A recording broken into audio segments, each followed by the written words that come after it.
विपत्ति में विवेकपूर्ण साहस का परिचय। 15-20 आतताइयों ने एक घर में घुसते ही लूटपाट आरंभ कर दी। सबने 2-2 एक-एक वस्तुएं भी उठाई तो बात करते करते लगभग 5,000 का सामान एकत्रित कर लिया। खटपट हुई तो गृहस्वामी जाग गए। चिल्लाने की कोशिश करते ही सबने मिलकर उन्हें धर दबोचा और बुरी तरह घायल कर दिया। खुर्जा में पहासू नामक स्थान के निकट लीखी नामक ग्राम में उक्त घटना घटी। जब उस गृहस्वामी किसान को बुरी तरह मार पीट कर चोर माल समेट कर भागने को हुए तो किसान की 22 वर्षीय पुत्री ने सोचा कि ये माल लेकर भागे जा रहे हैं, क्यों ना बंदूक चलाकर एक आध का काम तमाम कर दिया जाए। शेष बंदूक की आवाज़ सुनकर ही भाग जाएंगे। आखिर प्राण तो सभी को प्यारे होते हैं। युवती साहसी थी। मुश्किलों से टकरा जाना उसके स्वभाव में शामिल था। और कोई सामान्य मनोभूमि की महिला होती तो डरकर कहीं कोने में मुंह छिपाए रोती रहती, पर उसने अदम्य साहस का परिचय देते हुए भागते हुए चोरों पर गोली चलाई। शोर काफी हो चुका था और कुछ ही क्षणों में अन्य गांव वालों के आ जाने की पूरी संभावना थी। सो चोरों से और कुछ तो न बना, उस युवती को जबरदस्ती उठाकर अपने साथ ले गए और उसकी बंदूक छीन ली। इस संघर्ष में भी उस वीर महिला ने पर्याप्त बहादुरी दिखाई। आखिर वे थे 15-20 और वह एकाकी, सो भी युवती महिला।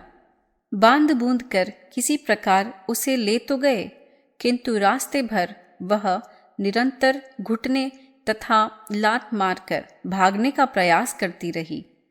उसने अपना साहस नहीं छोड़ा, मस्तिष्क का संतुलन नहीं खोया और धैर्य धारण किए रही। हार कर चोरों ने सोचा कि इसके हल्ले गुल्ले से कहीं हम पकड़े न जाएं, अतः वे उसे वहीं कुछ दूर पर जंगल में छोड़ गए। किंतु इस संघर्ष में वह काफी घायल हो गई थी।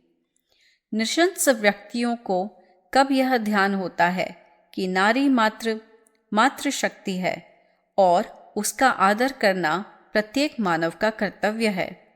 मुकाबला हमेशा अपने बराबर वाले से होता है। किंतु कुसंस्कारी व्यक्ति कब इतना सोचते हैं? इतनी बुद्धि हो तो चोरी जैसा जघन्य कर्म ही क्यों करें? उनकी अंतरात्मा बिल्कुल मर चुकी होती है। उस युवती की जितनी प्रशंसा की जाए कम है। नहीं तो ऐसे समय सामान्य मनोभूमि की महिलाएं तो घबरा कर अपना मानसिक संतुलन खो ही बैठती हैं, या बुरी तरह रोने चिल्लाने लगती हैं, या फिर चेतनाहीन हो जाती हैं। इसके विपरीत उसने न तो अपना मानसिक संतुलन ही खोया और न घबराई ही, बल्कि डटकर आतताई का सामना किया, बराबरी से लड़कर अपने अदम्य साहस का परिचय दिया।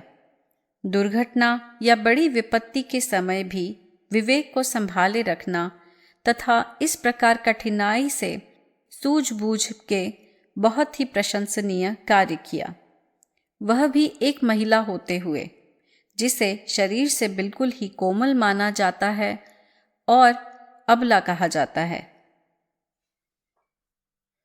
रुपया नहीं, बंदूक दीजिए। आगरा जिले की एक युवती को, जिसके परिवार वालों को डाकू महावीर के दल ने गोलियों से भून डाला था, जबकि उत्तर प्रदेश सरकार ने उस युवती को 200 रुपये देना चाहा, तो युवती ने कहा, मुझे रुपया नहीं, एक बंदूक दीजिए। जब सशस्त्र डाकुओं ने उसके घर को घेर लिया और परिवार के व्यक्तियों को पकड़ कर मारना शुरू किया, उस समय बचाव के लिए शस्त्रों का होना आवश्यक था। प्रायः डाकू परिवार के स्त्री पुरुषों को हर तरह से आतंकित करके धन, आभूषण तथा अन्य कीमती वस्तुएं देने के लिए विवश करते हैं। उस समय वाणी से भी विरोध करना मृत्यु को निमंत्रण देना होता है। डाकू जो धन प्राप्त करने के लिए अनेक योजनाएं बनाकर आते हैं, अपना विरोध सहन भी कैसे कर सकते हैं? उन्हें सदैव इस बात का डर रहता है कि यदि हमें पहचान लिया गया तो पुलिस में रिपोर्ट दी जाएगी और 2 दिन में ही हमारी धरपकड़ शुरू हो जाएगी। अतः जिन व्यक्तियों पर इस बात की शंका होती है कि उन्होंने डाकुओं को पहचान लिया, उन्हें भी जीवित नहीं छोड़ा जाता। जिस समय डाकुओं का दल परिवार वालों को एक एक करके गोलियों का निशाना बना रहा था, उस समय उसे पछतावा हो रहा था।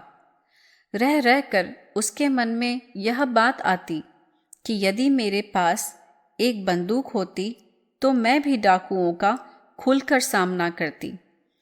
यदि वे मेरे परिवार के 10 सदस्यों को मार सकते थे तो मैं भी उनके गिरोह के 1-2 आदमियों को धराशायी कर देती। इस भयावनी स्थिति में जब लोग भाग भाग कर अपनी जान बचाते हैं, उस समय भी यह युवती अपने कर्तव्य को भूली नहीं और रात्रि में 1 ही मील दूर स्थित PAC की चौकी पर तैनात जवानों को सूचना दी। यदि वह लाज और शर्म के मारे घर की चौखट से बाहर न निकलती और 1 मील दूर भागकर चौकी पर सूचना न देती तो शायद डाकुओं का दल पूरे गांव को ही लूट कर मानता। एक अनपढ़ किंतु साहसी महिला की सूझबूझ। तब कुछ उदार मोहल्ले वालों ने उन जले हुए चोरों को ले जाकर अस्पताल में भर्ती किया। यौन मरने जैसी दशा तो नहीं थी, किंतु हालत बहुत खराब थी। बात यूं हुई कि 2 चोरों ने किसी प्रकार यह पता लगा लिया कि उक्त घर में महिला आज अकेली है। उसके पति किसी काम से बाहर गए हुए थे।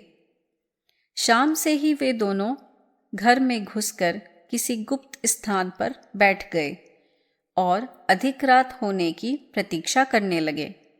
गृहिणी ने आवश्यक काम निपटाए और खिला पिलाकर बच्चों को सुला दिया। स्वयं भी लेट गई। करीब 1 घंटा बाद 11-12 बजे के लगभग किसी खटखटाहट की आवाज से उसकी नींद खुल गई। आहट निरंतर बढ़ रही थी और तरह तरह की आवाज़ों में बदल रही थी। उसके पास वाले कमरे में ही, जिसमें कि बक्सा आदि रखे थे, कोई किसी चीज़ के प्रहार द्वारा ताला तोड़ने का प्रयत्न कर रहा था। इस समय कोई साधारण मनोभूमि की महिला होती तो चिल्ला ही पड़ती या फिर डर के मारे बोल ही नहीं निकाल पाती, किंतु वह स्त्री जिसके घर इस समय चोर चोरी करने के प्रयास में लगे हुए थे, काफ़ी समझदार तथा साहस वाली थी।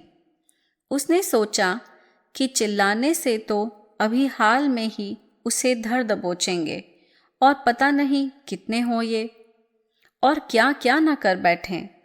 अतः शोर मचाने की अपेक्षा चुपचाप किसी प्रकार घर के पिछवाड़े से जाकर पड़ोसियों को जगा देना चाहिए। पर हुआ कुछ और ही। उन लोगों से जब ताला न टूटा तो वे सीधे सीधे उक्त महिला के कमरे में घुस आए और कहा कि चाबी दे दो, नहीं तो हम तुम्हारे बच्चों को अभी समाप्त कर देंगे। इस समय उस साहसी महिला ने जो योजनाबद्ध काम किया वह कल्पनातीत है। वह बोली कि मैं अपने पति से वैसे ही बहुत परेशान हूँ। ये चाबियाँ लो, सब सामान बांध लो और मुझे भी साथ ले चलो। लेकिन चलने से पहले मैं साथ के लिए कुछ खाना बना लूँ। वे पता नहीं क्या सोचकर राजी हो गए और महिला की बात पर विश्वास कर लिया। वह परिवार निम्न स्तर का था, अशिक्षित तथा छोटी जाति के लोग थे। शायद इसीलिए वे उसकी बात पर विश्वास कर गए। उस स्त्री ने चूल्हा जलाया और कढ़ाई में काफी तेल गर्म होने को रख दिया। इधर काफी सारा बेसन भी घोल कर रख दिया, आटा भी गूंथ कर रख लिया। जब तेल कड़कड़ाने लगा तो उसने उन्हें आवाज दी कि वे इस समय भी कुछ खा लें। सामने ही 2 पटरे बिछा दिए। जैसे ही वे बैठे कि उसने यह कहते हुए कि कढ़ैया तो उड़की जात है, तनक तिरछी धरी है, दोनों हाथों से कपड़े से कढ़ाई उठाई, उन दोनों के ऊपर इस अंदाज से सारा तेल फेंका कि बेचारे ऊपर से नीचे तक बुरी तरह झुलस गए। घर वालों के बदले चोर ही चीख रहे थे सहायता के लिए। लगता कुछ असंगत ही है, किंतु यह सत्य घटना है। बीच में अवसर पाते ही शोर मचाकर भी उसने बचा जा सकता है, किंतु उस महिला ने सोचा कि अभी तो ये भाग जाएंगे, पर फिर रोज कहीं ना कहीं जाकर वही उत्पात करेंगे। अतः इन्हें ऐसा सबक सिखाना चाहिए जिससे ये आगे भी ऐसा कुकर्म करने का साहस न कर सकें। भय तथा आतंक के समय भी यदि धैर्य तथा सूझबूझ से काम लिया जाए तो मुश्किलों से बचा जा सकता है। नारी का साहस अभी मरा नहीं है। सन 70 की एक घटना के अनुसार अनार देवी नामक महिला ने अद्भुत सूझबूझ तथा अदम्य साहस का परिचय दिया। जो लोग नारी को अबला मानते हैं, यह घटना उन लोगों के मुंह पर एक तमाचा है। विवरण के अनुसार श्रीमती अनार देवी इटावा के पास कस्बा चितभवन में दिन के 3 बजे खेत पर गईं। वे उस समय अकेली थीं, अतएव अपने 2 भतीजों को, जो बच्चे ही थे, सुरक्षा की दृष्टि से अपने साथ लेती गईं। खेत पर पहुंचकर उन्होंने दोनों बच्चों को एक स्थान पर बैठा दिया और स्वयं कुछ दूरी पर अपना काम करने लगीं। देवयोग से 2 बघेरे वहां आ गए। उन दोनों ने दोनों बच्चों को घेर लिया। अच्छा यही हुआ कि बघेरों ने किसी प्रकार की उतावली प्रदर्शित नहीं की। एक बघेरे ने एक बालक के सिर पर वार किया और पंजे से मांस नोच लिया। दोनों बच्चे जोर जोर से रो रहे थे और करुण चित्कार से आकाश गूंज रहा था। आवाज अनार देवी के कानों तक पहुंची और वे तत्काल घटना स्थल की ओर दौड़ीं। पास आते आते एक बघेरा बच्चे का सिर अपने मुंह में दबा चुका था।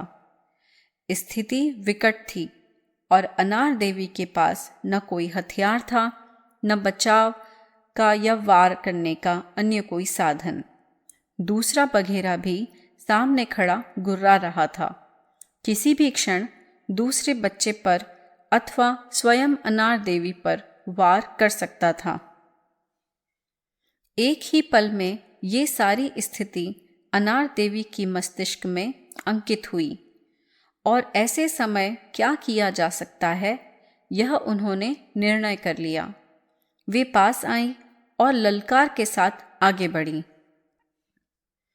दूसरे बच्चे को उन्होंने अपने दोनों घुटनों के बीच दबा लिया, जिससे आगामी हमले से उसे बचाया जा सके। उनके पास एक लोटा था, बस। सो एक हाथ से बघेरे के मुंह में दबे बच्चे को पकड़ा और दूसरे हाथ से बघेरे के जबड़े पर प्रहार करना प्रारंभ कर दिया। चोट खाते ही बघेरा अपना संतुलन खो बैठा। लगातार जबड़े पर लोटे के प्रहार से उसके मुंह से बालक छूट गया। इधर वार करने के साथ ही वे ऊंची आवाज में शोर भी करती जा रही थीं। उस आवाज को तथा बच्चों की चीख पुकार को सुनकर पास के खेतों से कई मनुष्य लाठियां आदि लेकर आ गए। दोनों बघेरों ने सोचा होगा, जब एक महिला का यह साहस है तो इतने पुरुष तो मिलकर हमारा कचूमर ही निकाल देंगे। मनुष्य की शक्ति तथा साहस के सामने मनुष्य भक्षी पशु की पराजय का यह एक अप्रतिम उदाहरण है। दोनों बघेरों ने भागकर जान बचाना उत्तम समझा और पास की अरहर की झाड़ियों में होते हुए भाग लिए। घायल बालक को तत्काल अस्पताल पहुंचाया गया। रीतिकालीन साहित्य ने नारी को केवल रमणी बना दिया था। एक नारी का दुर्गा एवं भवानी स्वरूप भी मरा नहीं है। वह ऐसे कभी कभी अनार देवी जैसी महिलाओं के रूप में आंखों के सामने आ ही जाता है।